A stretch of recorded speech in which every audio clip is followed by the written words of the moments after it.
ये संस्था निरंतर प्रयासरत रहती है, चाहे वे कार्य व्यापारिक समस्याओं से हो या व्यापारिक क्षेत्र से हो, यानी बाजार से रिलेटेड समस्याएं हो या व्यापारिक से प्रशासन से बीच की कोई समस्या हो, सभी के निदान के लिए व्यापार एवं उद्योग महासंघ सदैव कार्यरत है।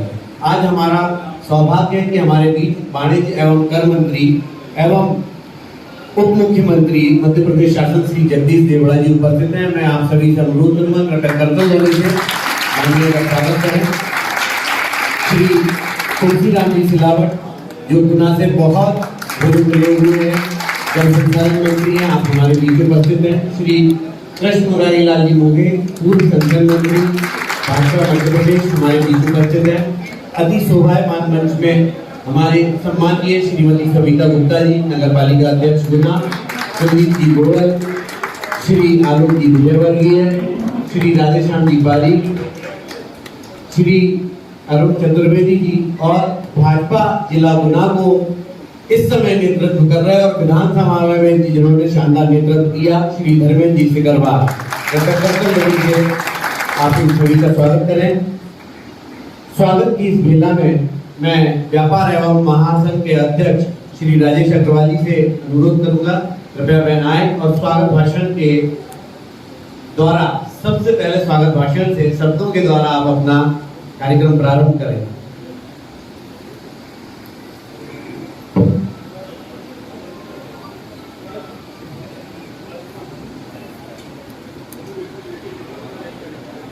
मुझे आदेश हुआ है पहले माल्यार्पण से स्वागत का। मैं अनुरोध कर रहा हूं श्री राजेश अग्रवाल जी से, कृपया वह हार पुष्प से आज के कार्यक्रम के मुख्य अतिथि श्री जगदीश देवड़ा जी का स्वागत करें। इसी क्रम में सचिव श्री प्रद्युमन जी से अनुरोध करूंगा, वह भी श्री जगदीश देवड़ा जी का हार पुष्प से स्वागत करें। मैं अनुरोध कर रहा हूं व्यापार एवं महासंघ के उपाध्यक्ष श्री अनिल अग्रवाल जी और अंकुर दुसाद जी से कि वह भी आए और श्री जगदीश देवड़ा जी का स्वागत करें।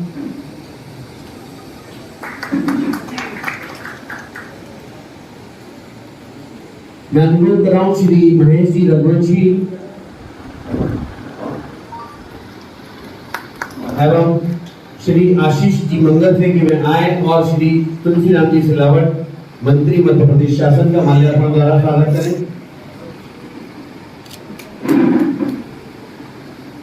श्री सिद्धार्थ अग्रवाल जी से अनुरोध करूंगा वे आए और माननीय मंत्री जी का स्वागत करें।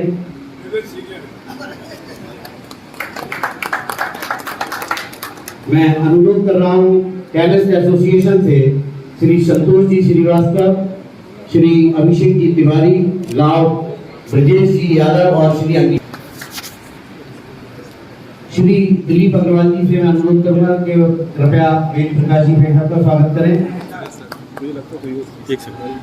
श्री प्रवीण सोमानी जी एवं श्री श्याम जी गर्ग से मैं अनुरोध करूंगा, कृपया श्री तुलसीराम जी सिलावट जी का माल्यार्पण द्वारा स्वागत करें।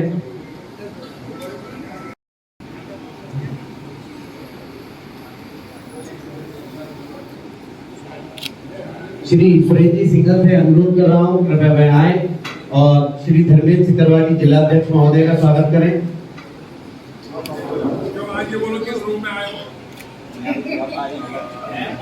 श्री गिरिराज जी सुरजन,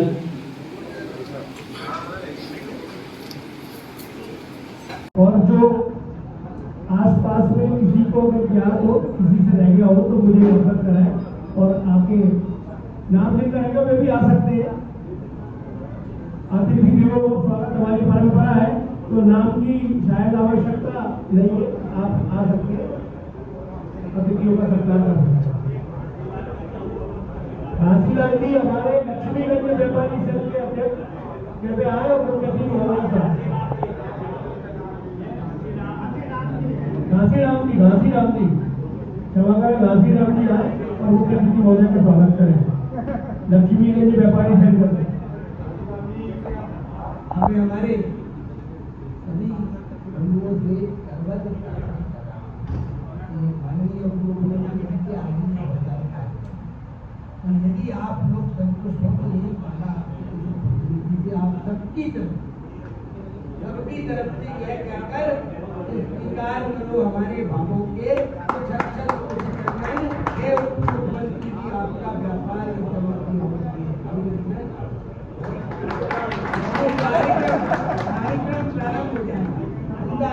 कार्यक्रम सब पे रह जाएंगे, मैं हाथ जोड़कर प्रार्थना करूंगा। आप लोग इनसे चर्चा करेंगे तो ज्यादा ध्यान देंगे। अब मैं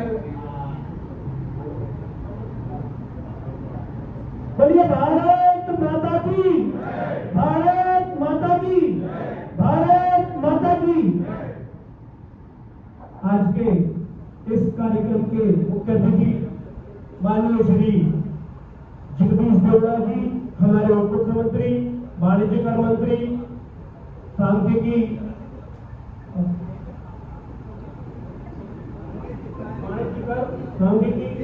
वित्त, बहुत सारे विभाग माननीय देवड़ा जी के पास है।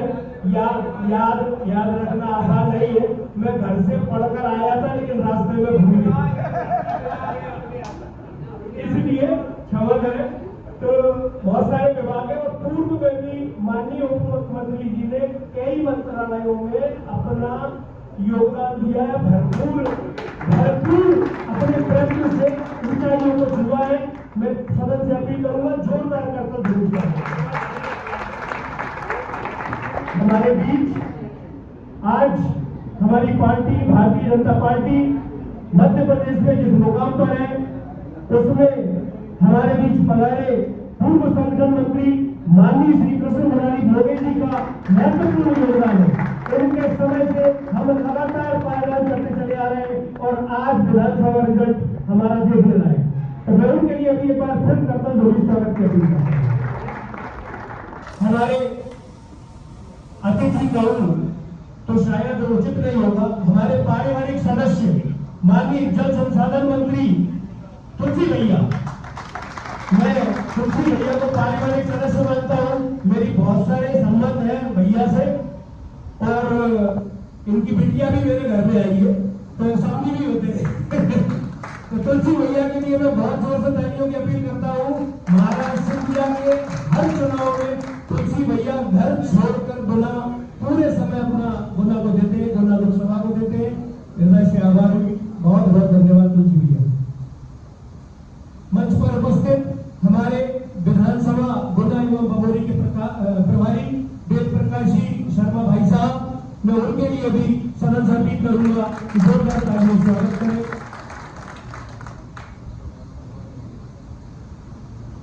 भाई धर्मेंद्र जी सिकरवार, हमारे जुझारू जिला अध्यक्ष, जिन्होंने सिग्नल नहीं लिया है, जब से पद संभाला है चौके छक्के ही मारे, तो उनके लिए जोरदार तालियों से स्वागत करें। हमारे लोकसभा प्रभारी आदरणीय भाई साहब राधेश्याम जी पारी, जिनका मार्गदर्शन हमें सदैव मिलता रहता है, मैं उनका भी स्वागत करता हूँ, अभिनंदन करता हूँ, सदन से अपील करता हूँ तालियों से स्वागत करें। विधानसभा प्रभारी भाई आलोक विजयवर्गीय, मेरे बाल्यकाल के मित्र, मैं उनके लिए भी सदन से अपील करूंगा, जोरदार तालियों से स्वागत करें।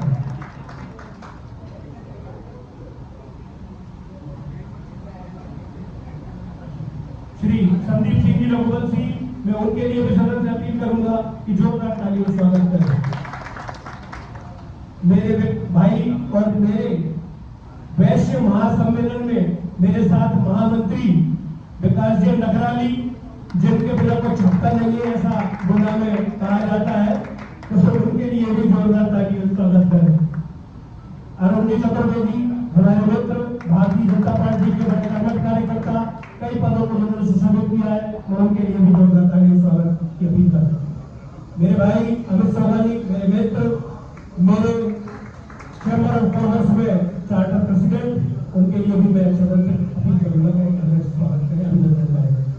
हमारी लोकप्रिय अध्यक्ष, चूंकि मेरे को नाम प्रथम महिला का सबसे पहले लेना था, लेकिन चूंकि पास की चीज दिखाई कम देती है, दूर की ज्यादा देती है, तो मैं क्षमा प्रार्थी हूँ।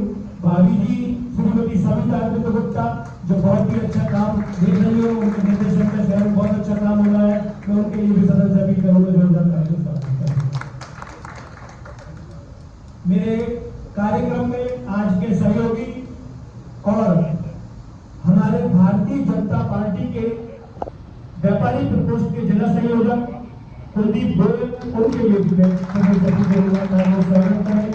समस्त पधारे हुए भाजपा युवा जिला प्रकोष्ठ व्यापारी प्रकोष्ठ के सदस्य, मेरे सभी एसोसिएशन के सदस्य, सभी संस्थाओं से पधारे हमारे सदस्यगण पदाधिकारीगण, मैं इस मंच से सभी का हार्दिक अभिनंदन स्वागत करता हूँ। मैं सभी का बहुत बहुत आभारी हूँ कि आपने अपना अमूल्य समय दिया और यहाँ हमारे छोटे से आमंत्रण पर कम समय में आमंत्रण दिया, आपने फिर भी पधारे। बहुत बहुत धन्यवाद, बहुत बहुत साधुवाद। अभी अभी एक महत्वपूर्ण सूचना है कि अभी अभी हमने प्रेस कॉन्फ्रेंस की है। आदरणीय भाई साहब का काम सॉरी प्रोग्राम इसलिए लेट हुआ है 15 से 20 मिनट। एक प्रेस कॉन्फ्रेंस हमने जो की है वो अभी हमने मतदाता जागरूक अभियान के तहत की है। क्योंकि कल हमको जिलाधीश महोदय कार्यालय में बुलाया गया था और सिर्फ हमसे ये सुझाव मांगे गए थे कि मतदान कैसे बढ़े। गिरते मतदान स्तर को लेकर जिला प्रशासन को चिंता थी, माननीय जिलाधीश महोदय को चिंता थी और एक जागरूक नागरिक होने के नाते हम भी चिंतित थे। तो उस समय जब सुझाव मांगा तो हमारे द्वारा सुझाव दिया गया कि हम व्यापारी बंधु हैं, हम जो कर सकते हैं वो ये कर सकते हैं कि हम अपनी उस दिन सामग्री पर जो भी सामान हम विक्रय करते हैं, उत्पादन हम जो करते हैं, उस पर हम कोई ना कोई डिस्काउंट ऑफर कर सकते हैं मतदान के उपरांत। तो हमने वहां पर ये एक घोषणा की कि जो स्याही, जो उंगली पर स्याही दिखाएगा वो 7 मई को भारी डिस्काउंट पाएगा। तो इसके अंतर्गत हमारे वहां उपस्थित 50 से 100 व्यापारियों ने अपनी सहमति दी और डिस्काउंट 5% से लगाकर 30% तक डिस्काउंट की घोषणा की। कई व्यापारी ऐसे भी थे जिनकी सामग्री में 30% मार्जिन तक नहीं है, लेकिन उन्होंने भी बढ़ चढ़कर भागीदारी की और सबका प्रयास ये रहा कि किसी भी तरह से मतदान बढ़े। इसका सीधा सीधा अर्थ ये नहीं था कि कोई प्रलोभन मतदाता को देना है, सीधा साधा मतलब ये था कि जब हमें चिंता है आपके वोट की, आपके मत की, आपके मतदान की, तो क्यों ना आपको भी चिंता हो। ये एक जागरूकता अभियान है, कैसे भी जागरूकता आएगी और मैं पूर्ण आश्वस्त हूँ कि निश्चित तौर पर हमारे गुना लोकसभा क्षेत्र में मतदान बढ़ेगा। मैं फिर पुनः निवेदन करता हूँ कि गुना के गुलीजन लोग हैं, लोकसभा क्षेत्र गुना के गुलीजन बसते हैं, पुनः सिद्ध करना होगा 7 मई को अपना मतदान प्रतिशत बढ़ाए और गुना लोकसभा क्षेत्र को नंबर 1 बनाए। बहुत बहुत धन्यवाद। हमें आप सुनते रहते, हम आपस में बात करते रहते हैं। अब मैं मंच वापस मेरे भाई संचालन कर रहे अभिजीत गोयल को देता हूँ। बहुत बहुत धन्यवाद। भारत माता की बहुत बहुत धन्यवाद। चंबल और मालवा के प्रवेश द्वार गुना में आज वास्तव में मालवा का सम्मान और स्वागत करने का अवसर मिला है। मालवा की माटी के ही सबूत मध्य प्रदेश के उप मुख्यमंत्री हमारे बहुत पुराने साथी मित्र आदरणीय देवरा जी हर खेत की व्यास बुझाने का काम जिनके ऊपर है, ऐसे तुलसी सजावट जी हम सबके मार्गदर्शक वो भी मालवा से ही है, ऐसे आदरणीय यशवराज जी भोगे, पार्टी के जिलाध्यक्ष आदरणीय धर्मेंद्र जी, राजेश अग्रवाल जी, कुलदीप गोयल जी, बहन नगर पालिका अध्यक्ष, मंच पर उपस्थित सभी देश महानुभाव एवं यहाँ पर उपस्थित सभी प्रबुद्धजन व्यापारीगण, सभी को नमन करता हूँ, सभी को प्रणाम करता हूँ। वास्तव में ये जब व्यापारियों की बैठक होती है तो मैं बोलने की स्थिति में कुछ होता नहीं है, और वो इसलिए नहीं कि मैं कुछ जानता नहीं हूं, इसलिए कि जनसंघ के समय से ही भाजपा के निर्माण काल से ही व्यापारी भाजपा का पालक रहा है, उसने ही संरक्षण और भूषण किया। और फिर ऊपर से एक और विषय है कि आप मतदाता के साथ साथ इस देश के दाता भी हैं, तो आपको तो सब तरह से देना है और उसी से देश का विकास होता है, उसी से सरकार बनती है। इसीलिए मैं आप सबको भारतीय जनता पार्टी के साथ अपील करने के लिए निवेदन करता हूं कि आप जन जन तक ये बात पहुंचाएं, जन जन को बताएं और आप अपने परिवार के साथ वोट डालने जाएं। आप सबको बहुत बहुत धन्यवाद। धन्यवाद। मैं इसी क्रम में अनुरोध कर रहा हूँ श्री कृष्णलाल मोघे जी से, जो पूर्व कैबिनेट मंत्री हैं।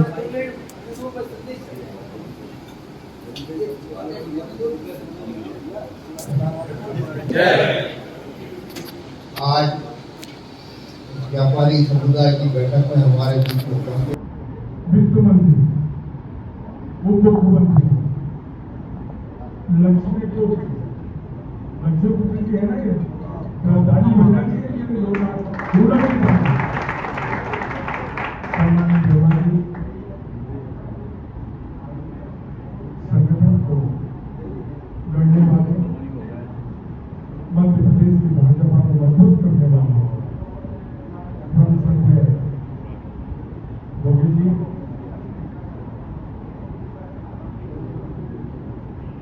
गुना के जिलाध्यक्ष तरुण भी है, मुर्दाबाद भी है, शेखाबाद जी,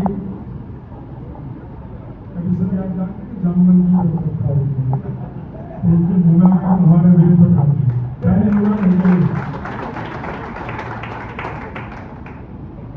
उनके पवित्र काम करो तो बेटी का मां शक्ति का होना गुना के प्रधान की हमारी होगी, हम सबको एकत्रित करने वाले राज्य सरकार, उनका बेटा और मेरा बेटा डेली कॉलेज को साफ पढ़ते थे, सम्मानीय अग्रवाल जी, कुलदीप जी, संदीप जी, तो विकास और आकाश, अरुण जी,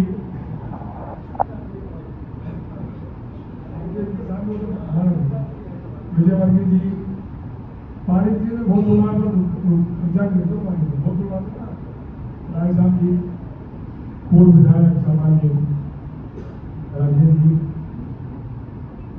हम समाज के उस वर्ग में, समाज की उस शक्ति में आज बंधित है। ये मोदी जी का मान भी है, मोदी जी का सम्मान भी है और बीजेपी का विश्वास है। मैं आप सबको नमन करने आया हूँ, प्रणाम करता हूँ। आप जानते हैं धुओं का शिखर, धुओं से लेकर आपकी जो टीम तक का बड़ा शिखर हमारी पार्टी में इन योद्धाओं के कारण आज पर एक गिलहरी बालू में लपेट कर एक एक कण डाले थे, इस समय लक्ष्मण जी ने कहा इसके कण से सेतु कभी नहीं बन सकता, पर जामवन जी ने कहा कि इसके आत्मविश्वास की, इसके समर्पण की जब भी इतिहास लिखा जाएगा तो इसका नाम वो भूमिका भाजपा को निर्मित करने में जो आपने निभाई है, मैं आप सबको प्रणाम करता हूँ, नमन करता हूँ। मैं तो सोचता हूँ इन 10 वर्षों में 14 से लेकर 24 तक जो मोदी जी का संकल्प है, जो मोदी जी की गारंटी है, हर वर्ग पूरा करना है, उसमें से आगे मेरा योगदान है। विकास और प्रगति की बुनियाद आपसे शुरू होती है, क्योंकि राष्ट्र के निर्माण में, देश के विकास में हमारे इस वर्ग का राजेश जी बड़ी भूमिका होगी, क्योंकि मैं मध्य प्रदेश सबसे बड़े नगर इंदौर से, एशिया की सबसे बड़ी मंडी इंदौर में, मोदी जी ने अभी कहा हर संकट में, हर कठिनाई में ये डबल इंजन की सरकार है। नीति का नेतृत्व हमारे राष्ट्र की गौरव मोदी जी करते हैं और मध्य प्रदेश का नेतृत्व डॉक्टर मोहन यादव जी करते हैं और दूसरा नेतृत्व जगदीश है। मैं आपको ये विश्वास दिलाता हूँ कि सरकार देश की भी आपकी है और प्रदेश की भी है।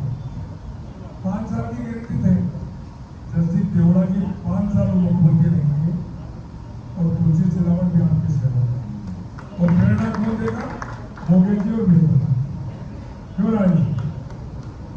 अब मैं आपसे याचना ये करने आया कि ये चुनाव आज जीत का नहीं है। ये विश्व पटल पर मोदी जी के नेतृत्व में एक मान और सम्मान को स्थापित करने का चुनाव। जो सपना मोदी जी जैसे लोगों ने देखा था, भारत विश्व का नेतृत्व कर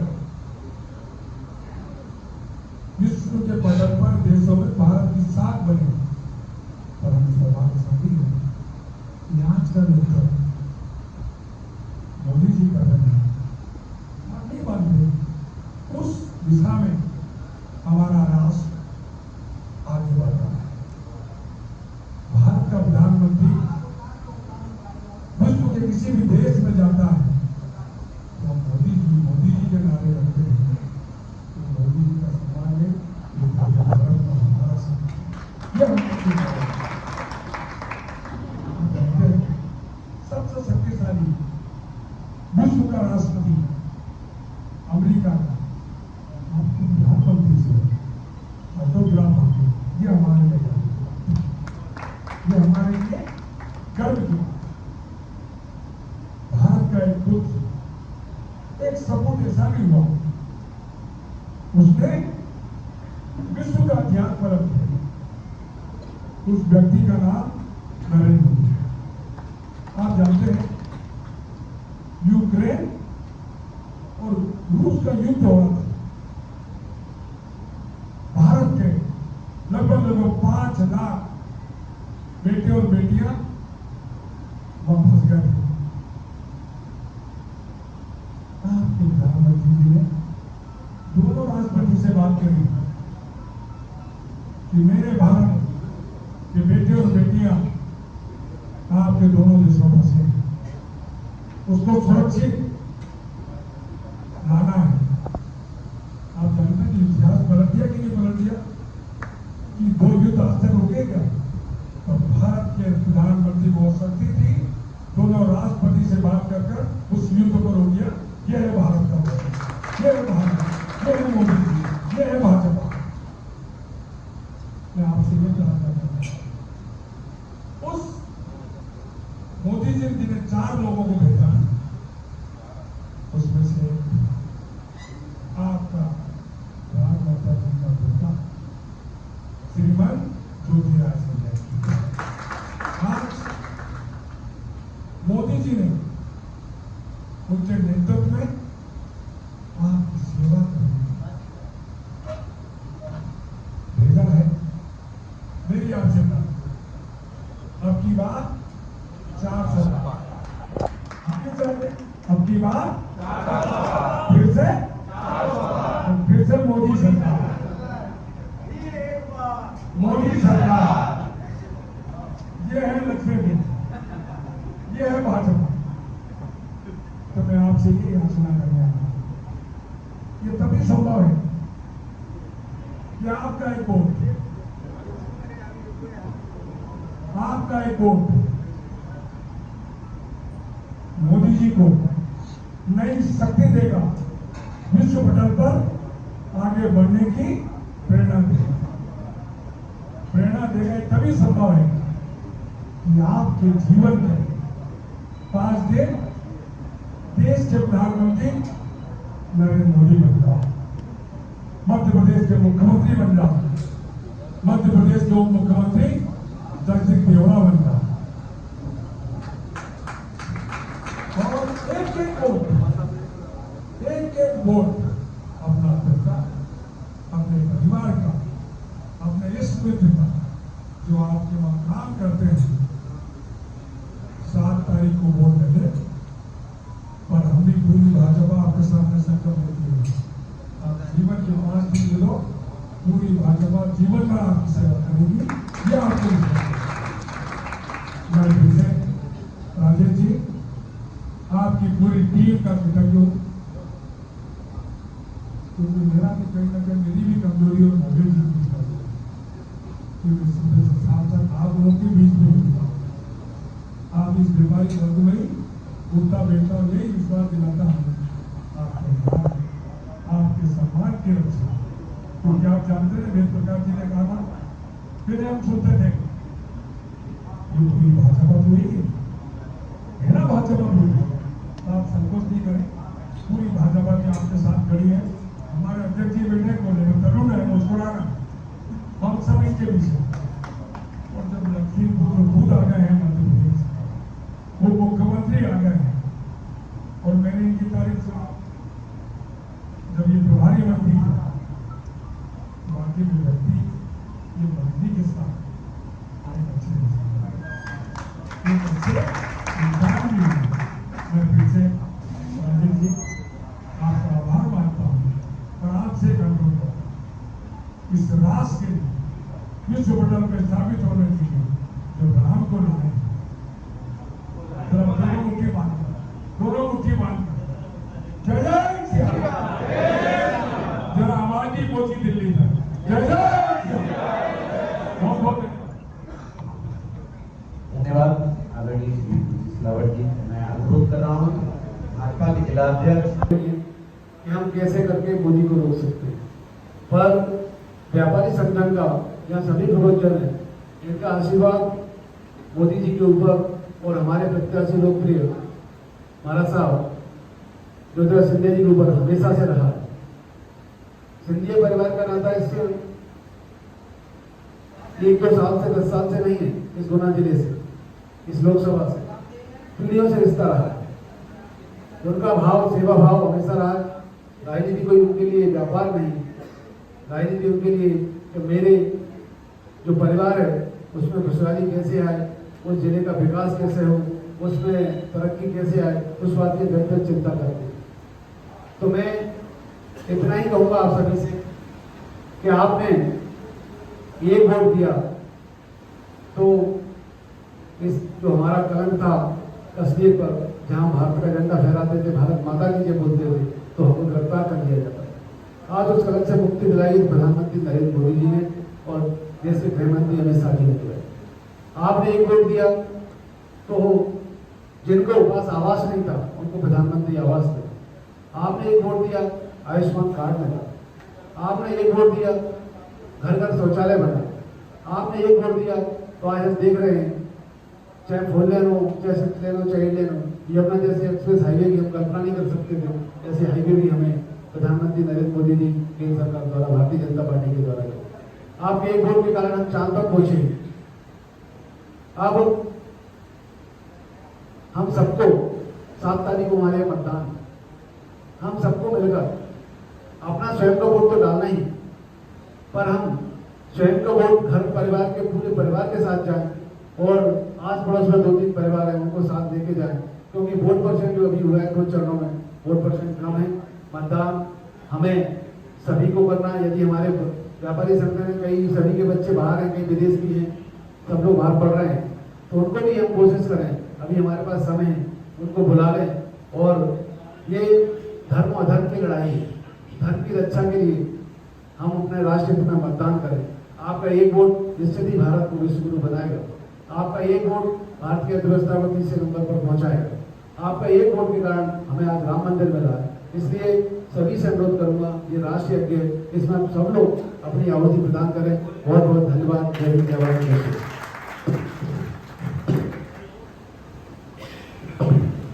धन्यवाद अरविंद भाई साहब। और अब बारी उस शख्सियत की जिसको सुनने की हम सभी बेताब है।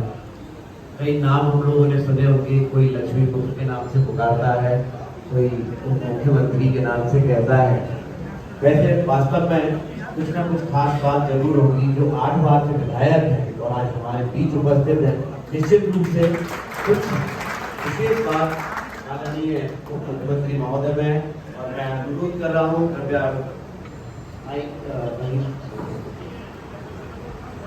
यदि माननीय चाहें तो संवाद की स्थिति भी बन सकती है। मैं अनुरोध करूंगा बीच में यदि कोई सवाल जवाब लोगों का मन बने।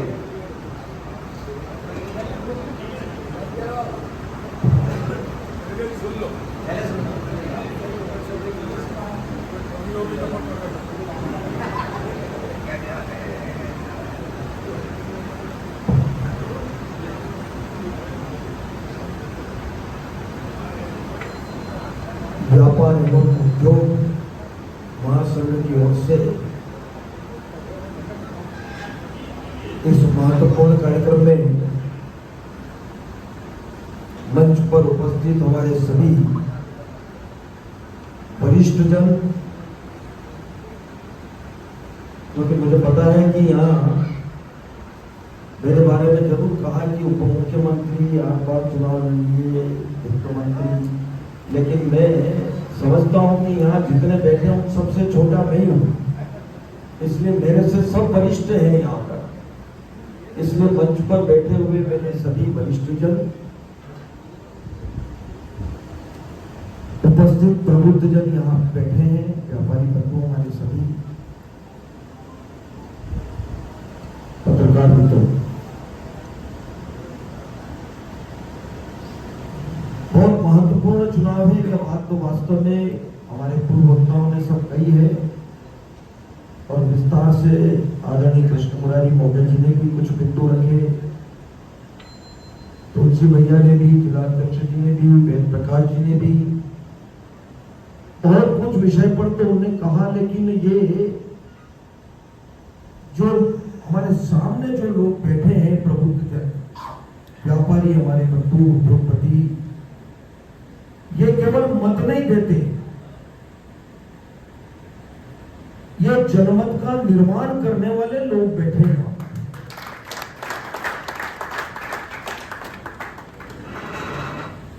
सब जानते हैं कि आप लोगों की पहुंच बहुत नीचे तक होती है,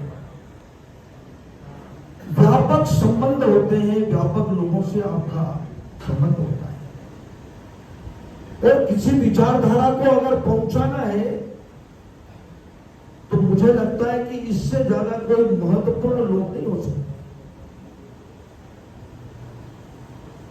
तो केवल वोट डालने का, मत डालने का नहीं है आपका जनमत निर्माण का काम है, बहुत महत्वपूर्ण काम है। और इस समय जो लोकसभा का चुनाव भी हो रहा है, बहुत महत्वपूर्ण निर्णय करने जा रही है देश की जनता कि देश का मुखिया कौन हो, देश की बागडोर किन लोगों के हाथों में दी जाए, किस विचारधारा को दी जाए, कौन सी पार्टी को दी जाए, यह महत्वपूर्ण निर्णय है। और यह फैसला करती है जनता। प्रजातंत्र में जनता मालिक होती है, जो सरकार बनाती है, और जिनको बिठाते हैं वो सेवक रहते हैं, जिनके हाथ में खजाने की चाबी दी जाती है कि हमने बड़ा भरोसा करके आपको बिठाया, ये खजाने की चाबी ले, देश की बागडोर आपके हाथ में दी है, आप देश की सुरक्षा करो, सीमा की सुरक्षा करो। बहुत भरोसे के साथ, बड़े विश्वास के साथ सरकार बना करके बिठाते हैं। लेकिन प्रजातंत्र में सरकार का भी एक कर्तव्य होता है कि वो जनता के सामने अपना सरकार का हिसाब किताब प्रस्तुत करे कि हमने क्या खोया, क्या पाया।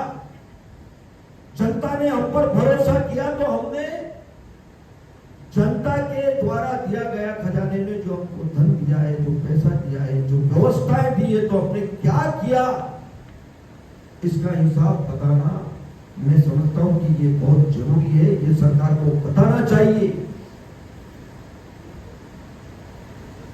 और अगर सरकार में बैठ करके अगर कोई प्रधानमंत्री जी, मुख्यमंत्री, जो पार्टी की सरकार बने, अगर वो जनता के हित में काम करे, विकास के काम करे, शिक्षा के क्षेत्र में करे, चिकित्सा के क्षेत्र में करे, उद्योगों के क्षेत्र में करे, पूरे समग्र जो काम करे,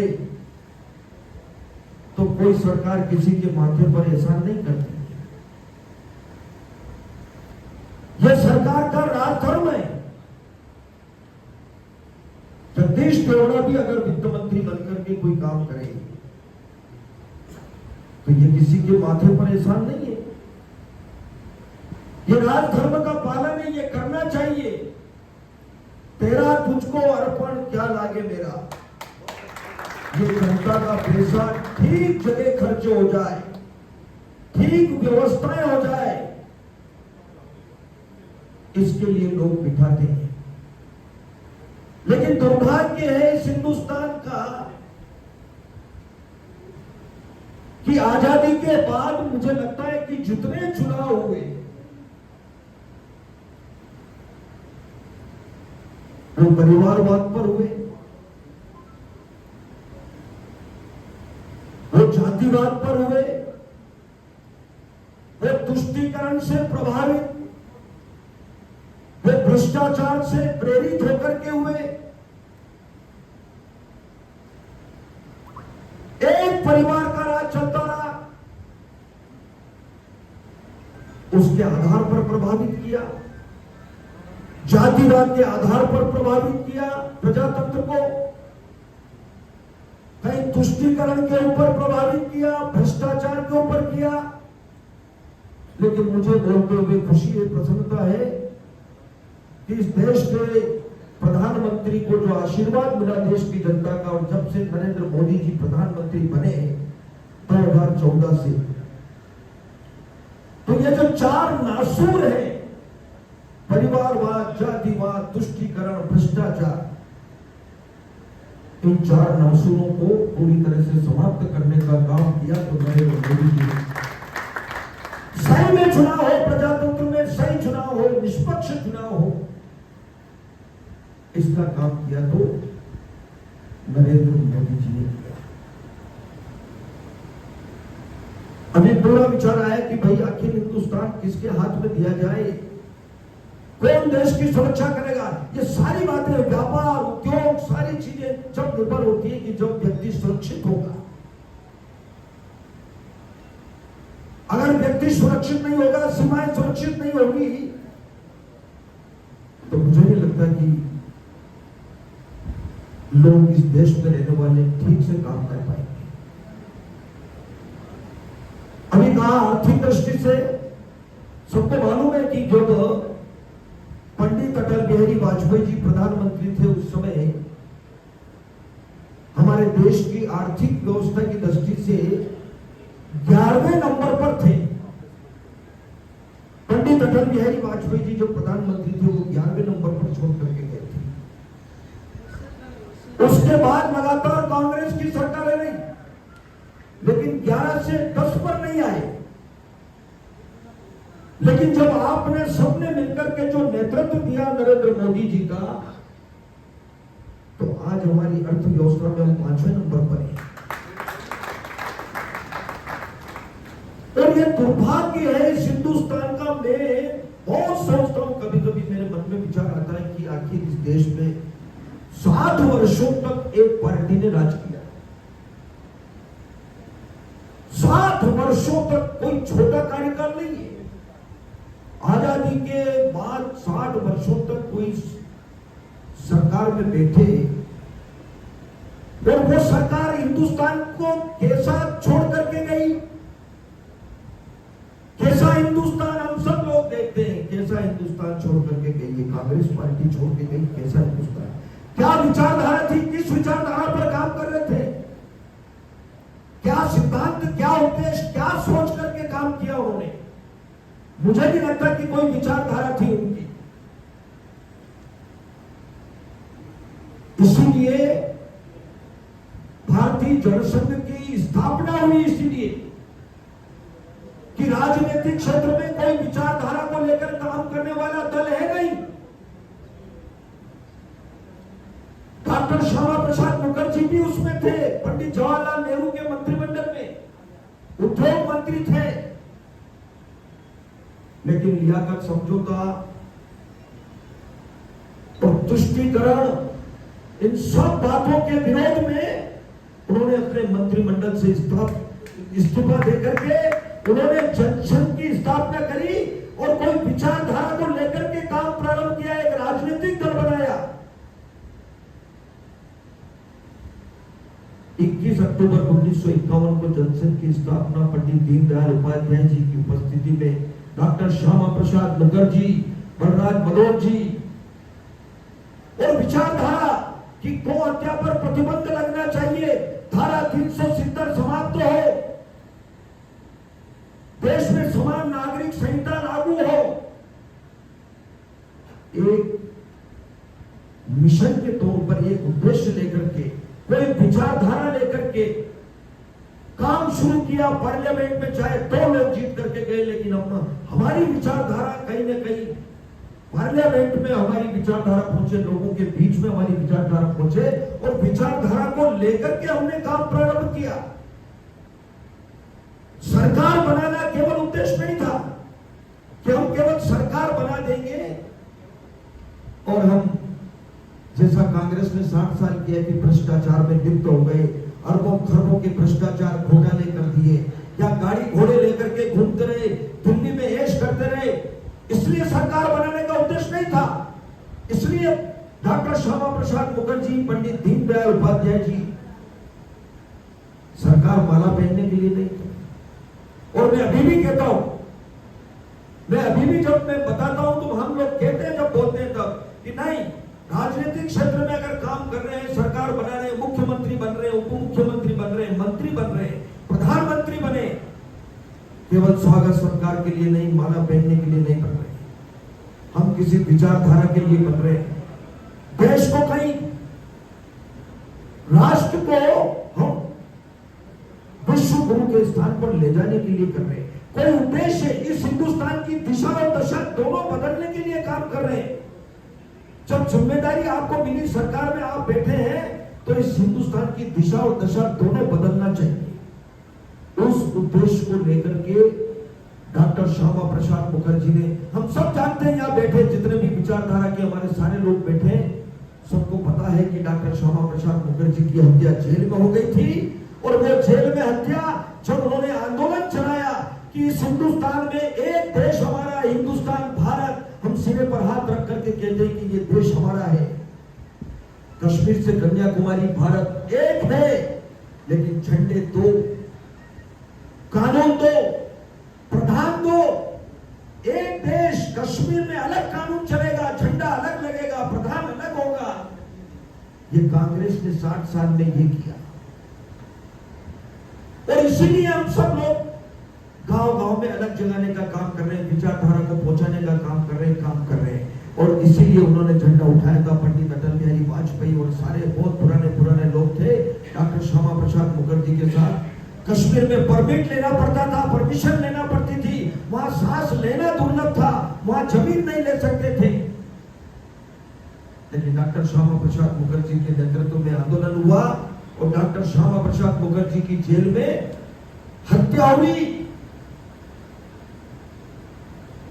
वो अपनी जिम्मेदारी हमारे कंधे पर लेकर के गए थे, भारतीय जनता पार्टी के तमाम कार्यकर्ताओं के कंधे पर लेकर के गए थे, खूब नारे लगाए। लंबे समय से ये संघर्ष चल रहा, लंबे समय से नारे लगाते आए कि जहां हुए बलिदान मुखर्जी को कश्मीर हमारा है, धारा 370 समाप्त करो, एक देश में 2 निशान, 2 विधान, 2 प्रधान नहीं चलेंगे।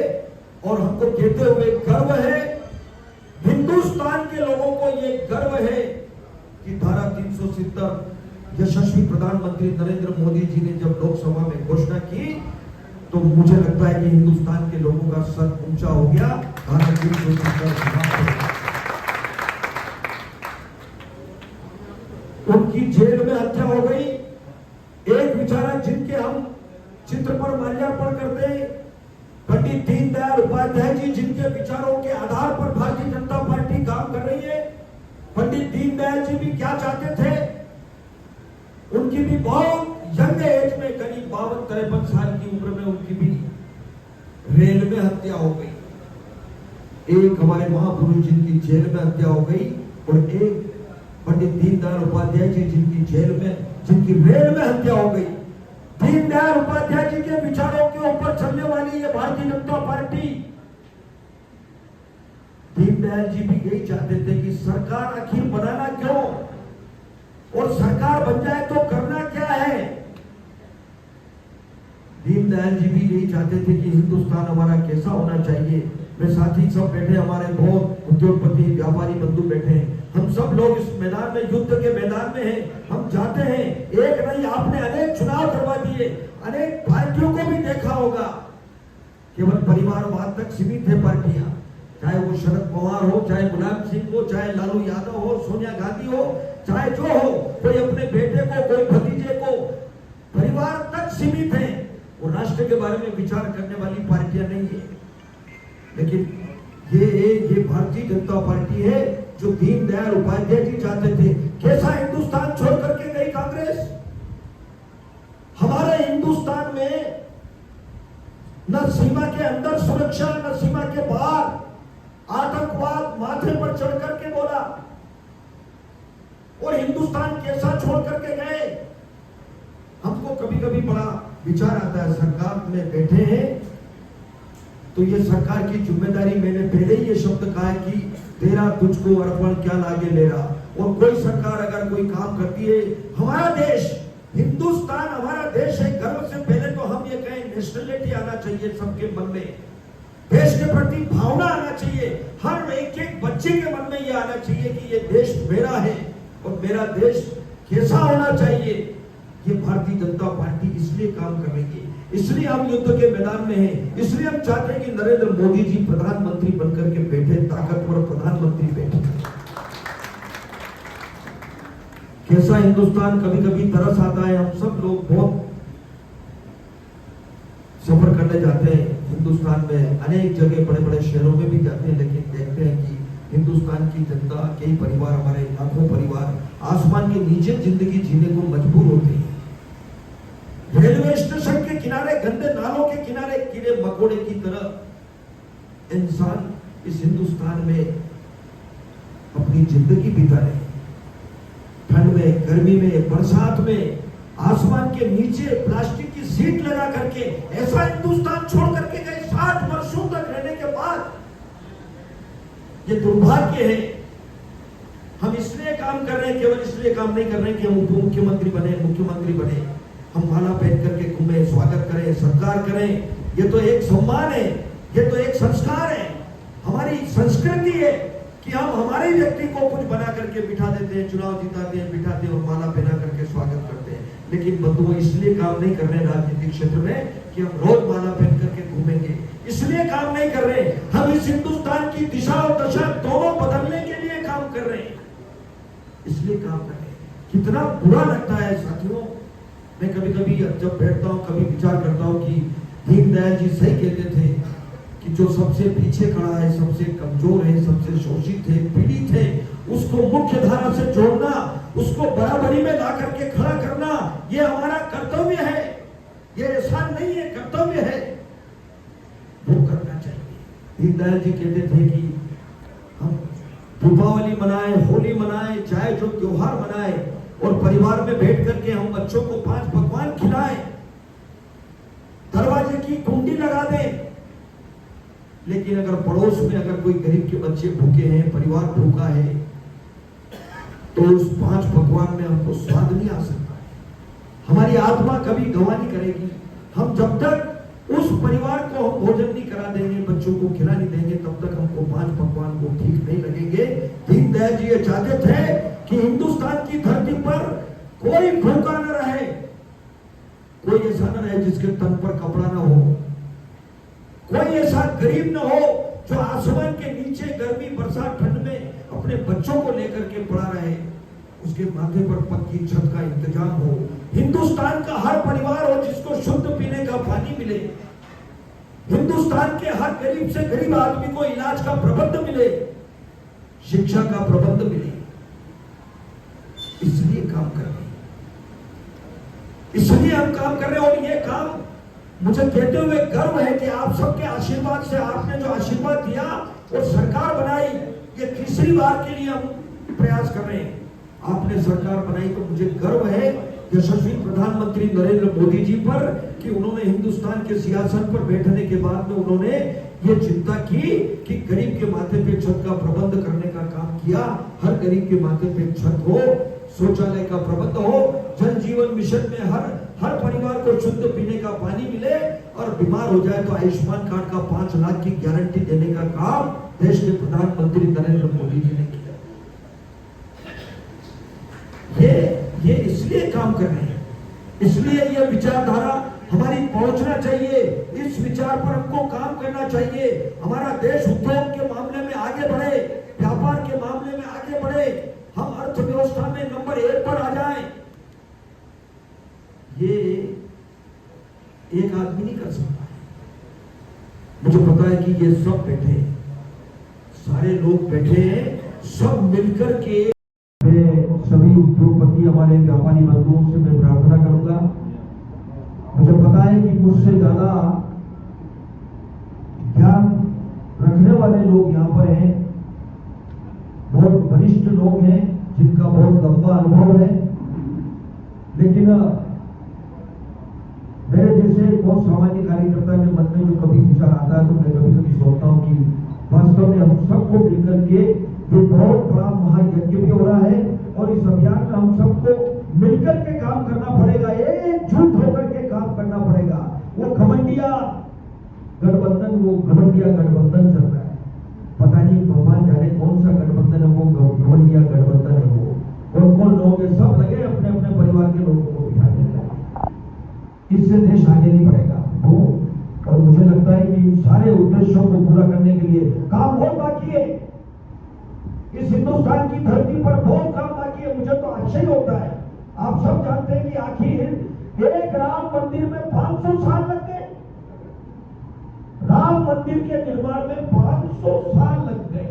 बताओ, पाकिस्तान में मंदिर बनना होगा, संघर्ष करते तो लगता कि पाकिस्तान में हम मर्यादा पुरुषोत्तम राम का मंदिर बनाने की बात कर रहे हैं कि वहां संघर्ष करना, तो एक बार लगता, लेकिन हमारा हिंदुस्तान, हमारा देश और जहां मर्यादा पुरुषोत्तम राम ने जन्म लिया वहां भी हमको संघर्ष करना पड़े, तो इससे बड़ा क्या दुर्भाग्य होगा इस हिंदुस्तान के लिए।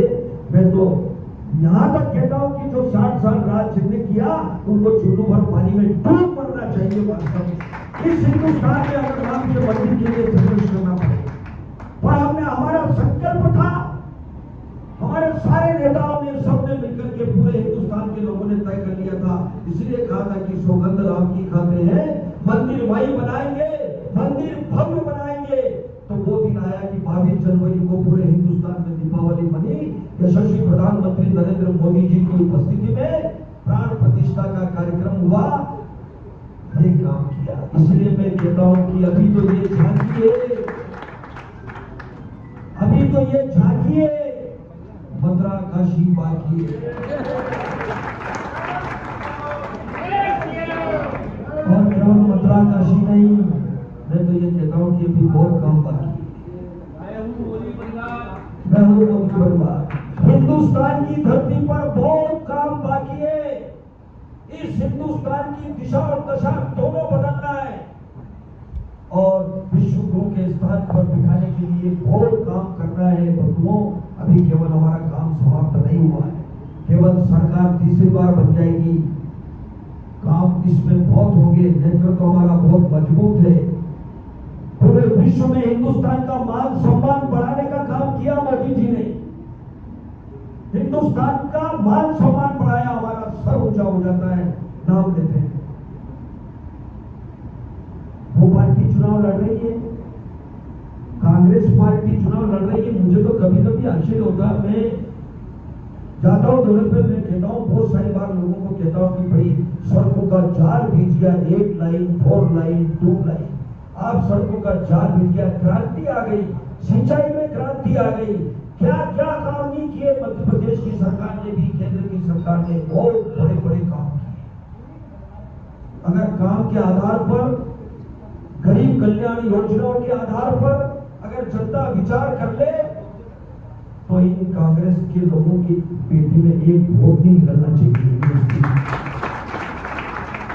अगर ईमानदारी से अगर वो निर्णय करे प्रजातंत्र में तो ये निर्णय आना चाहिए। मैं तो एक प्रार्थना करूंगा, आज मेरा सौभाग्य है, मैंने इच्छा जाहिर करी थी, मैंने कहा गुना मुझे आना है, टेकरी पे दर्शन भी करना है, बहुत दिन हो गए, तो मैंने कहा सब लोगों से मिलना जुलना हो जाएगा। तो मेरा सौभाग्य, मुझे आज यहाँ पर सब महासंघ में बहुत बड़े बड़े वरिष्ठ लोग हैं यहाँ पर, सब उनके बीच में आने का मेरे जैसे सामान्य कार्यकर्ताओं का अवसर मिला।